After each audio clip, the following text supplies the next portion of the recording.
Hello everybody, welcome back to Steph's Movies and Music. I am, of course, your host, Steph, and today we are doing a video that I have talked about doing for quite a while now.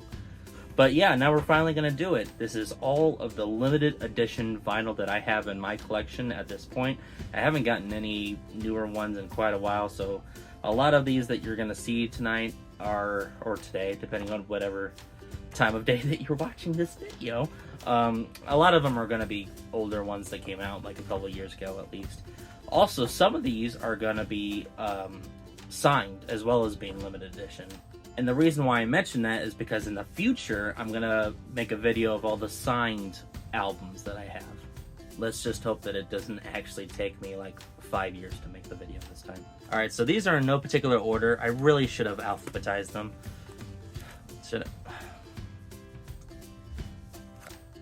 Okay, well, hold on a second.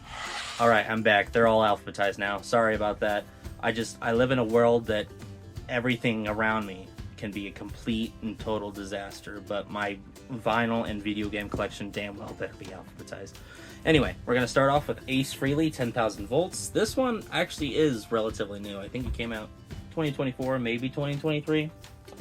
Nope, 2024 it says here on the back.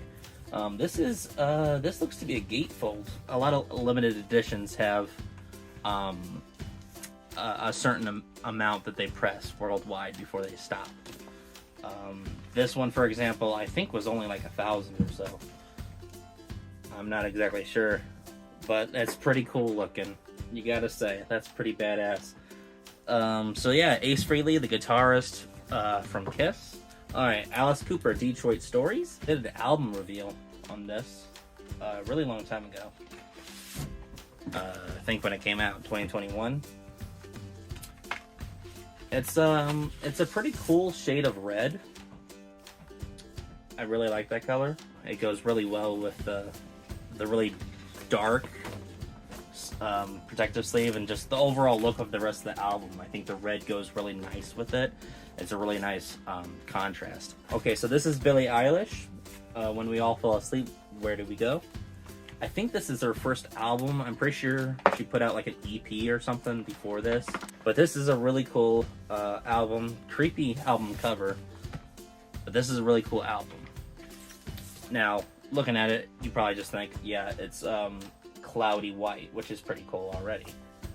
But that's not it.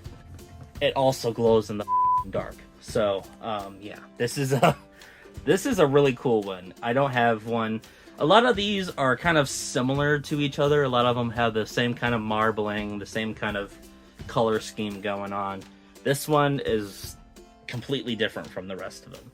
So I really, really like this. Alright, I can't see anything right now. That's better. Now we have the Black Keys, Delta Cream. I like the little nod to the old school Coca-Cola here.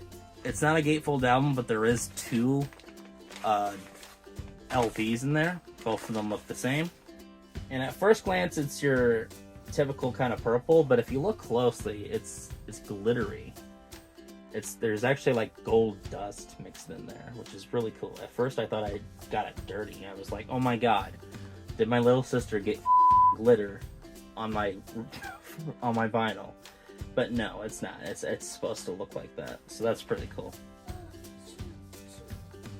Levi, what are you doing? Alright, next is the famous Bon Jovi. It's a cool picture of John Bon Jovi himself.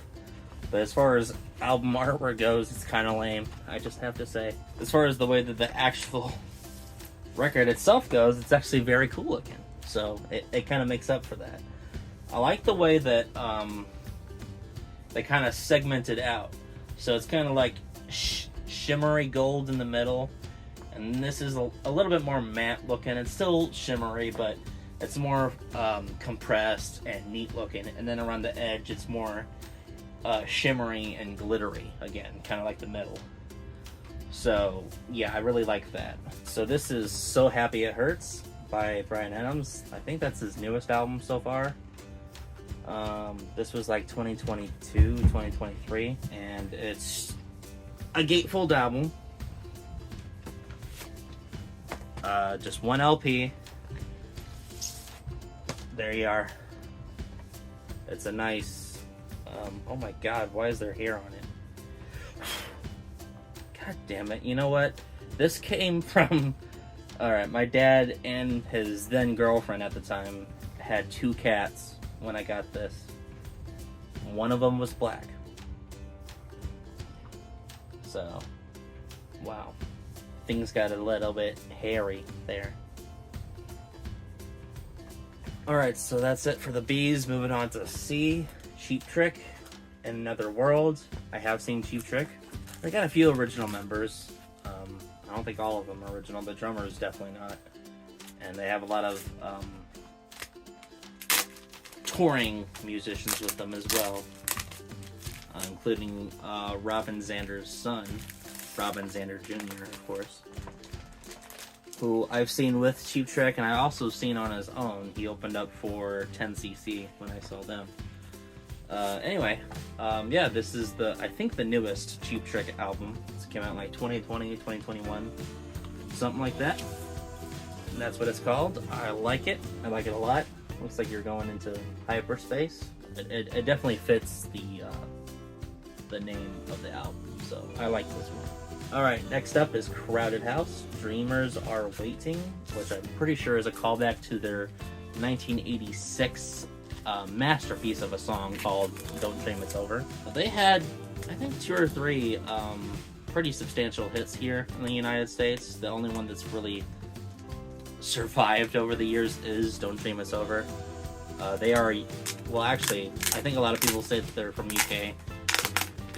I think they actually are from New Zealand or something like that. This one apparently comes with a poster, so I guess I might as well show that to you. Oh, it's not a poster, it's a booklet. Oh, it's all the lyrics for all the songs. That's cool. That's really cool. Wow. Alright, see, so this is I think a slightly different color of blue, and it's more of a marble looking thing. Not a splatter, I think is what they called the other one. This one's really cool looking, for sure. It almost looks like an ocean with all the waves and everything. A Cyndi Lauper Detour. This is a cover album, basically. It's all country western songs. I did a review of this one as well. That's pretty cool. I have seen Cyndi Lauper before. I did a review of the concert as well. This is a Barnes & Noble exclusive, which is interesting because I don't think I got it from Barnes & Noble, but I might have. And here you go. See, it's very similar to the last one. Even more so than the Cheap Trick one. A little bit different, but it's pretty much the same. I think it's got more of a marble to it, and it's all kind of going in towards the center. So, yeah, but cool nonetheless. And for what it's worth, I'm gonna put every single one of these. If I reviewed any of these, I'm putting them in the description below. All the ones that I've reviewed to date. I probably won't get to the rest of these, probably. We'll see. We'll see what happens. And I'll also put the Cyndi Lauper concert review in the description in case you want to check that out as well. Alright, now we have our first one that is actually signed. I got this signed in person because I bought this pretty much from them directly. This is Dead Poets Society. Exclamation point, I guess, is what it's called. I think it's a 4-piece, but apparently only 3 of them signed. I'm just now realizing that. That's fine. I know for sure the singer is one of these. Really nice dudes. They were helping out at their own merch stand. I bought this at the Sevendust concert. They opened up. They were one of a few bands to open up for Sevendust, I'm pretty sure. And this is what it looks like. It's reminds me of a Coke bottle for whatever reason. I guess just because it's clear. Yeah, really cool looking. Translucent. Hawthorne Heights. This is signed by the singer. I met the singer. I'll put the picture up right on the screen right now. He was a really, really, really nice guy.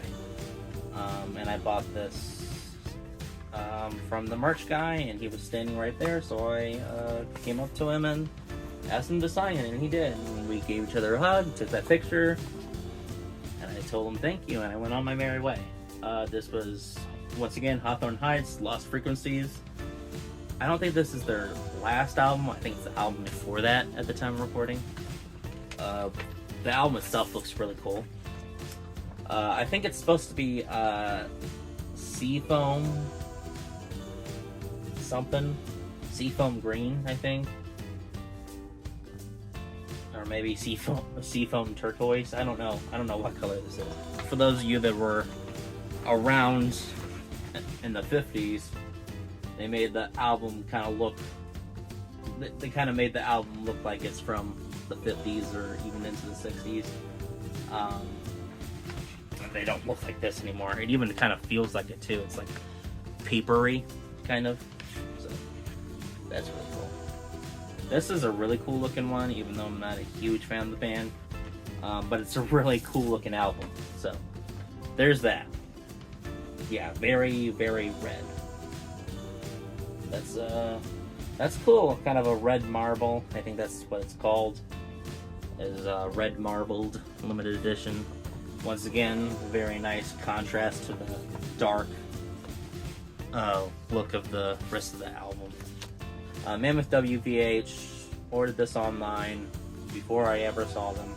I've seen them live now. One time they opened up for Alter Bridge, and the other time they opened up for Metallica. So that was really cool. Mammoth WVH, this is the first album. Gatefold. I heard he's kind of a brat, kind of a spoiled little brat. Yeah. And it's orange, which I really do agree with. It's slightly translucent as well. Not quite solid orange. So that's kind of cool. Yeah, I like it. I like it. I think it goes well with the theme of the album. The crab on the front of it's kind of orangish, so maybe that's why they chose to go with that. The crab kind of reminds me of, if you've ever seen the music video for, I believe, a thing called Love by The Darkness, it kind of reminds me of the giant space crab that he's throwing rocks at. It's really cool. Alright, Night Ranger. ATBPO, which stands for And the Band Played On.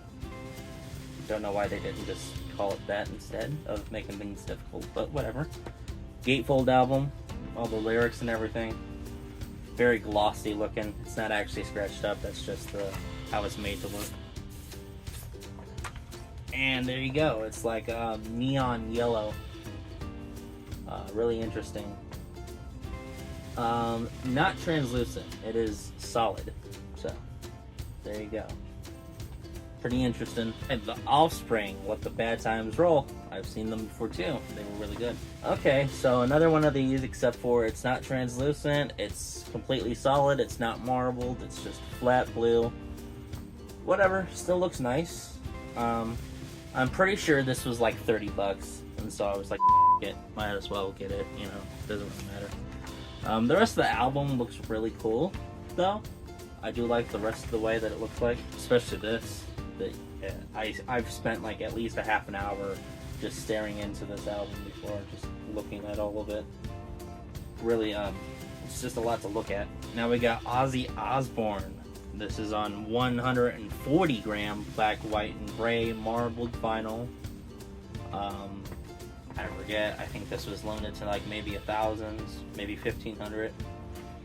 I think it comes with a poster. I don't know if that is hand signed. It really does look like it is though. And this is a really cool looking one. It's kind of a smoky gray. Really kind of fits like the whole Cemetery vibe that this album has. Just looking at that. This might be the thumbnail right here. This is a really cool album too. I did review it. This was my first album that I ever reviewed.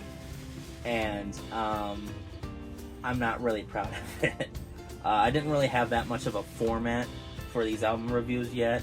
So I was kind of just winging it. I was just saying how I felt about the albums. Really, it was really basic, and that's all you really need. I mean, it got the job done, I guess, but I'm not, a lot more editing and scripting and whatnot could have gone into it. This is another Ozzy Osbourne album, Patient Number 9. This one's not signed as far as I know. This is his most recent album. He might be working on another one, I'm not sure. But there is 3. This is a triple album. It's like this translucent purple. So, that's pretty cool. Made of Rain, the Psychedelic Furs. This one's kind of similar to the last one, but a little bit different. It's got some slight marbling going on here. It's mostly just a deeper color of purple. Alright, now we have 2 versions of this one. Both of them are really cool. I'm gonna go with this one first. This one is called Silver Vinyl with Red Flecks. This is Rise Against, by the way. I don't know if I said that before. I have seen them live before. They were really good. There you go. That's what that one looks like. I really do like the look of this one. It's got red and black flecks. So that's cool. Here's the other one. It's just called Flame Colored Vinyl. Look at that. Isn't that really cool looking? Looks like you're inside of a freaking mushroom cloud. It's awesome. I love that. Rob Zombie, the Lunar Ejection Kool-Aid Eclipse Conspiracy. This one comes with like a booklet, which is really cool. Lots of colorful stuff in here. There should be like a Rob Zombie coloring book. That'd be really, really freaking sweet.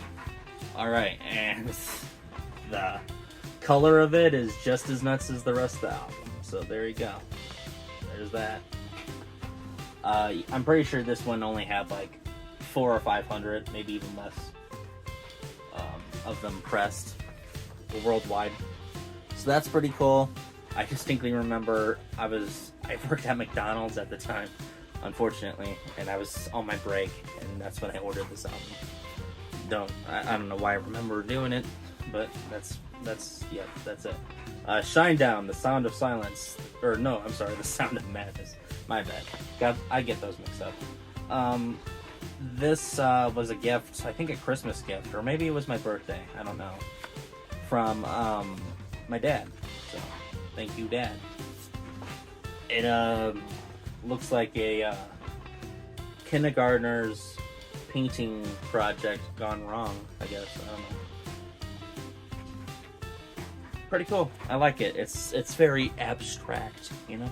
This next one is called Smith and Kotzen, also known as Adrian Smith and Richie Kotzen, or maybe Ricky Kotzen. Adrian Smith, I'm pretty sure, is the guitarist, or one of the guitarists, for Iron Maiden. And then Richie, I'm just going to go ahead and assume Richie Kotzen, has been in several bands. Reservoir Dogs, I believe, was one of them. But he was also in Poison for a number of years. Pretty sure he was on the Native Tongue album. So, that's cool. And it's a very deep red color. I don't remember it being this red. No, I could see marbling in there. What's going on with this thing? Oh, that's right. It is really dark, but if you hold it up to the light, you could see the marbling in there. See the marbling in there. Sting, white, 180 gram vinyl. This is another Barnes & Noble's exclusive. The Bridge, very, very white. This is what Bryan Adams' album was supposed to come out looking like, but instead it came out looking like a hairy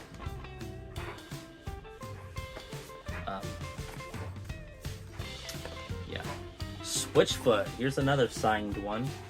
This was I believe I pre-ordered this one actually. I forget what it's called. Interrobang. Okay, that just fell out of there. This is, I like this one because it's like it's almost like a Valentine's Day heart colored one, but it's translucent. Kind of reminds me of like one of those round Jolly Rancher looking things. Lifesavers. Is that what you call them? All right, Testament. Titans of Creation. I have seen Testament before. A few years ago. They were really good. Believe it or not. This is a double album. Also gatefold. Very cool looking pictures of each of them. Alright. I remember really liking this one. Yeah. Really cool looking. Of all the limited editions that I've bought over the years, I'm pretty sure this is one of the most not limited ones. I'm pretty sure this one's actually pretty common still. It doesn't cost that much to get. I think I spent more on it when I got it than what it's actually worth now. Still very cool looking though. This is The Weeknd After Hours. I think I paid like $75 for this. I was a really big Weeknd fan at the time, and I still am. I think he's one of those modern day artists that I actually respect. So there's not many of them that I do. Originally, I was going to do a bunch of research on all of these and try to figure out how much they're worth now, and how limited are they? How many did they come out with of that particular variant? It was going to be too much. I just wanted to show you. This has been years in the making, so I just wanted to show it to you. And so, yeah, I'm glad I've been finally able to do that now.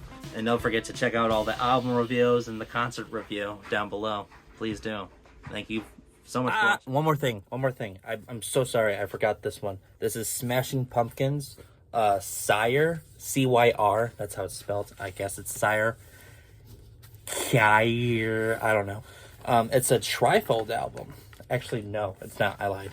But it's a gatefold album. Really cool looking one. There you go. And it's kind of weird how you get the vinyl out. This is a really cool looking one. So, yeah, it's a... I don't know why, but it kind of reminds me of cotton candy a little bit. Or red velvet cake. Yeah, I'm pretty fat. So yeah, that's that one. Sorry, I totally forgot that one earlier. So much for watching. See you guys later. Steph signing off.